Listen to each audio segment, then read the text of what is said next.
Hey guys, welcome back to Spin Cycle. I am of course your host Tony Giles, TG, aka the Vinyl Ambassador, and I'm still in my brand new home away from home, spinning around records located deep in the heart of Wellington, Shropshire. If you're ever in the neighbourhood, do look them up.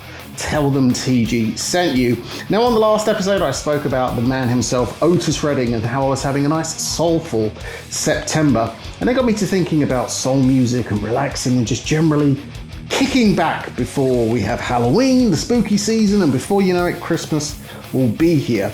And I got to thinking about my ideal September Sunday soundtrack. And I've got 3 albums I want to share with you right now that would make the perfect soundtrack for a nice, relaxing Sunday in September. And I'm going to kick off with Trio 64 from Bill Evans. Now, Bill Evans, for those of you that don't know, is a jazz pianist. In fact, my 3 selections are all jazz records, but they're jazz records for the non-jazz fan. Now, I know some of you out there might be thinking, jazz, isn't that just where everybody plays whatever they want at different times? And technically, yes, that can happen, but jazz is also a wonderful form of music, very, very relaxing, and something I did not become a fan of until I was deep into my 30s. I didn't appreciate it until I was an older person. Now, if you're a younger person and you love jazz, congrats to you, you're more advanced than I am.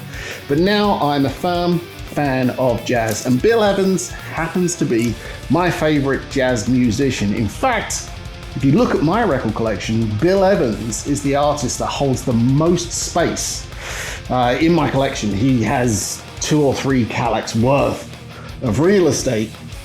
And the album I picked here, Trio 64, this is a beautiful piano-led jazz album. Nice, relaxing, will not offend anybody. This is the kind of album you could play for anyone, and they would say, that was nice, let's listen again. This here is a reissue. This is not an original copy. This is, I think this is Acoustic Productions or Analog Productions, one of those companies. But this comes with a really nice, thick, and when I say thick, I mean you could batter somebody with this thing. Really nice, thick tip-on sleeve. You hear that? That's the sound of thickness. It's an incredible trio as well. Bill Evans, Gary Peacock, and Paul Motian. And if I do this near my mic, oh, you hear the crack. You hear the crack, that's how you know it's good quality.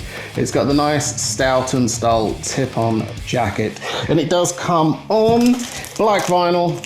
I don't think it's 180 gram. It might be, doesn't feel like it, but you know, it looks great. It looks good, but what's more important is it sounds fantastic, which, you know, doesn't really matter what color it is, as long as it sounds good.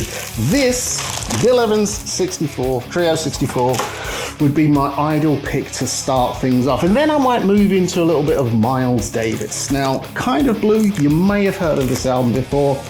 The greatest selling jazz album of all time. And there's a reason for that. It's good. It's really good. It's the kind of album you can recommend to anybody. They will enjoy it. And this album happens to have Bill Evans playing piano. Miles Davis knew what he was doing when he put this album together. The players on this are just nothing short of absolute killers.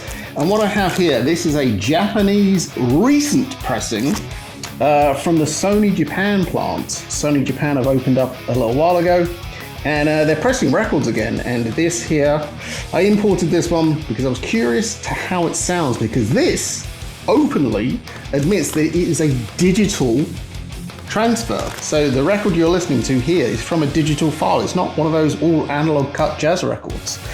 So I thought, well, you know, it's a digital file. How good's it going to be? It was amazing. It actually is fantastic. I listened to this version of this album. I have many of them.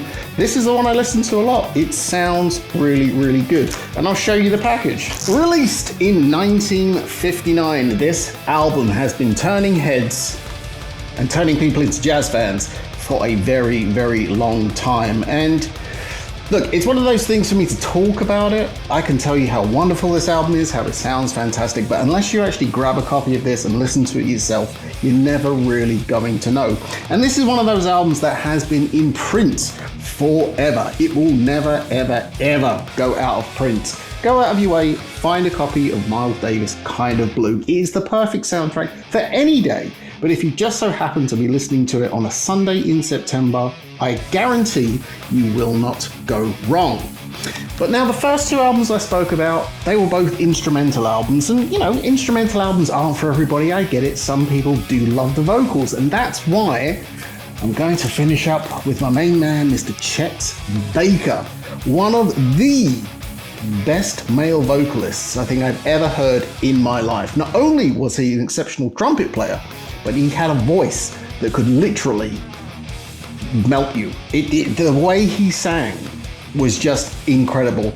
This album, Chet, it's one of those albums where there is no standout track. There is no best song on this album. It's one of those albums that you just have to hear and listen to. You sit down, you listen to it, you put it on. It's not the kind of album you have on in the background while you're pottering around. Now you sit down, you listen to his voice, and you just melt. This copy right here is a Record Store Day pressing, and this is a mono edition cut from the original analog tapes by the man Kevin Gray himself at Coherent Audio.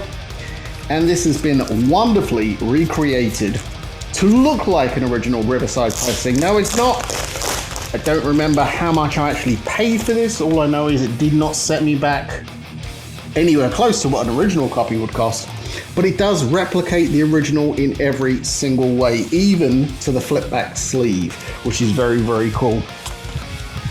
And again, this one is pressed on beautiful black vinyl, but if you are listening to this on any color, I'm sure it's going to be an amazing record.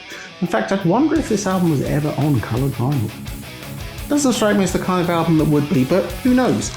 Chet is a wonderful listen. I cannot say enough good things about this album. In fact, any of the albums I've spoke about on this episode are well worth checking out, even if you're not a jazz fan. In fact, I'd recommend these albums to a non-jazz fan just to see if we can turn you to the dark side.